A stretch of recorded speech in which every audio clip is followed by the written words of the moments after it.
We want to talk about the breaking news at a New York border crossing. The FBI is investigating a vehicle explosion there. This is at the Rainbow Bridge U.S.-Canada border crossing. Let's get straight to CNN's Bryn Gingras with the latest details. Bryn, bring us up to speed. Yeah, Boris, the FBI, the ATF, the JTTF, which is the Joint Terrorism Task Force. There's a number of federal authorities, both on the U.S. side and also on the Canada side, that is monitoring the situation, trying to figure out exactly at this point what happened. What we know is that there was a car crossing into the U.S. from Canada, and what has been described as some authorities as a crash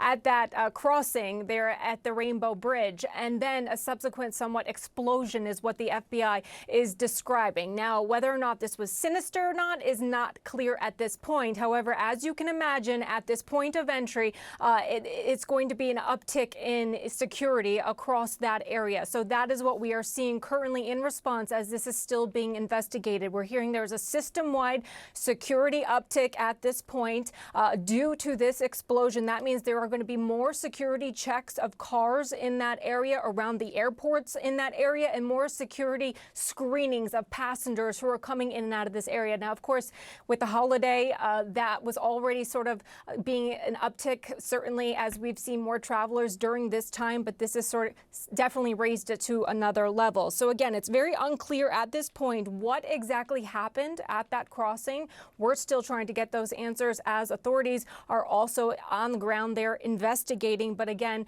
there is an uptick in security, and we also know from the JTTF that all points of entry into the state of New York are being closely monitored at this point. So still trying to get some answers, Boris, but that's the very latest that we're hearing on the ground there. Bryn, please stand by. I just want to let our viewers know these are live images of the scene that we are watching. It appears that law enforcement is there in large numbers, diverting traffic away from the crossing area. I want to go to CNN's John Miller because, John, you have some new reporting. You've spoken to multiple law enforcement sources. You have details about some of what unfolded. What are you hearing? Well, Boris, right now what they're looking at is trying to get to all the video so that they can kind of re-piece together what happened. So all of this is still preliminary, but what we're being told is this car was coming into a checkpoint, went through the first checkpoint where they examined driver's license, passport, and so on, and then was referred towards a secondary checkpoint.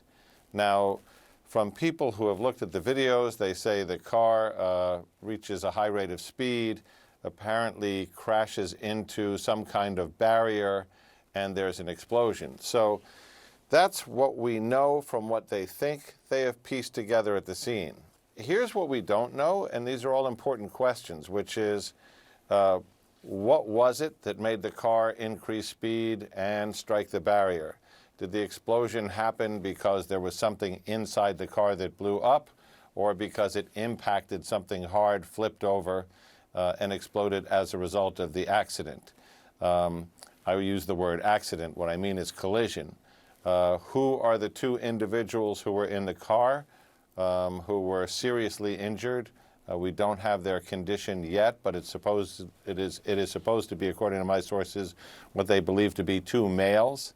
And as soon as they have those identities, they will be going backwards through their records, their intelligence. Who are these individuals? Where were they going? Where were they coming from? In the meantime, that's a crime scene where the FBI's bomb technicians, ATF's bomb technicians, the county sheriff's bomb technicians from the Buffalo side will all be looking to determine what may have been in that car, whether it was the car that exploded or whether it was something inside the car that exploded. So these are all very serious questions. Yeah, it's literally unfolding before our eyes. John, just to clarify a point you made, it appears from the reporting that this car went through the initial security screening and then there was a second search, or there was an attempt at a second search, and it was at that point that the car then sped and collided? Well, at that point, the car increases speed, and right after that, there's an explosion. And this is where, depending on which witnesses you're talking to or who viewed which videos, the story becomes divergent, because what is not clear is, Did the car explode because of or upon some impact? Or did the car explode because there was something in the car that blew up and then caused the impact? And that's what they're trying to look at every angle of the video, talk to every witness, but also forensically identify what's in that car. At the same time, they're dealing with a separate suspicious package that's been found at the scene, which they'll work their way through, which may or may not have anything to do with this. That's common in these situations. But really, the best piece of evidence, physical evidence, that may contain those answers is going to be that vehicle. Right. And that means chemical tests, it means going through the wreckage, it means looking for signs of something that blew up to determine, was that a spontaneous combustion upon impact fueled by the gas tank and fuel and other things, or was there an improvised explosive device? These are questions right now, not answers. Right. I do want to note we've just gotten word that Canadian officials are going to be holding some kind of press briefing to provide us with potentially some of those answers to the questions that John brought up. I want to bring in former Boston Police Commissioner Ed Davis, who joins us now. Thank you so much for joining us, Ed. I wanted to ask you something about what John brought up, the fact that this car was apparently selected for secondary screening. What is it that would prompt some official to see something in a car to say that that vehicle needs to be screened further? Because it sticks out to me that between getting from that first checkpoint to the second one, the car sped up and then there was an explosion. Good afternoon, Boris. Yes, this is a clue, I think, as to what may be going on here. It's hard to say at this juncture, and John is correct in saying it's very early in the investigation.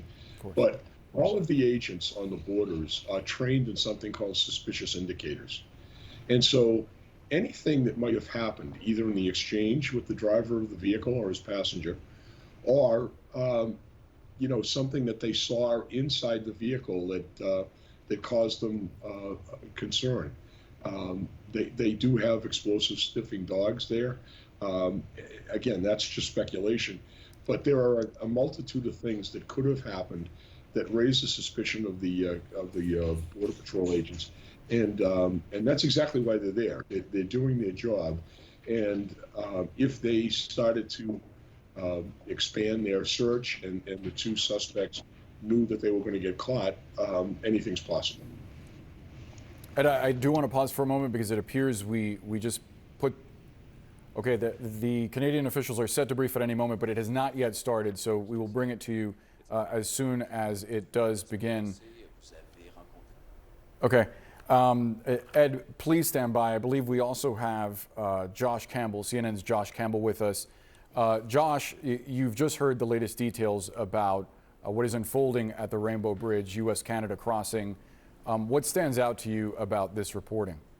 Well, as you mentioned before, it's too early right now to tell, whether we're talking about terrorism, whether this was an accident. I mean, there's so many possibilities here. But what is clear is that, the FBI, every field office, 56 offices across the country, has a joint terrorism task force. And what those agencies do, it's not just bureau personnel, but a host of other agencies, Customs and Border Protection, local police, state police, all the resources and databases that you would bring to bear to try to determine, who are these individuals? Do they have any type of, criminal history? That would help you then piece together a possible motivation here. Obviously, conducting interviews with these people as well. But, within the FBI, there's a specialty that's called an SABT. That stands for Special Agent Bomb Technician. They would launch to the scene, and I think we would be able to quickly rule out whether there was some type of incendiary device, because they would do their testing, their chemical testing, take samples from in and around the area to see if any of those samples actually, match with some type of explosive. So that happening behind the scenes, that wouldn't take long in order to make that determination. So you have multiple moving parts. I will say, though, as far as the border checkpoint, among the tens of thousands of law enforcement agencies throughout this country. There exists exactly one that has the greatest power when it comes to stopping people, and that's U.S. Customs and Border Protection. These officers can stop someone for any reason or for no reason at all in order to conduct, secondary screenings. Oftentimes they'll do random selections of people at the border as well. And so it's too soon to determine, why this particular vehicle was then called over to secondary inspection. But it's worth pointing out that, that is the power and authority that they have. But that would obviously be a key question as well for authorities. Was there some type of indicator that the border checkpoint officers, something that raised their suspicion? And then we'll just have to wait and see what the chemical analysis does, what the, obviously the interviews, the looking into the background of these people. The last thing I'll say as well is that, anytime that there's some type of potential terrorism, which again, we're not saying that this is that, far too soon to say that, but you start looking at, well, what are possible targets of terrorism? And, you don't think a booth at a border checkpoint would be among those. If someone was trying to get in the country in order to do something incendiary, there are multiple other potential targets as well. Obviously, we don't know exactly what happened at the border, but again, the bottom line, there's a lot of work going on behind the scenes right now. It's far too soon right now to tell whether this was something sinister or whether this was accidental, Boris.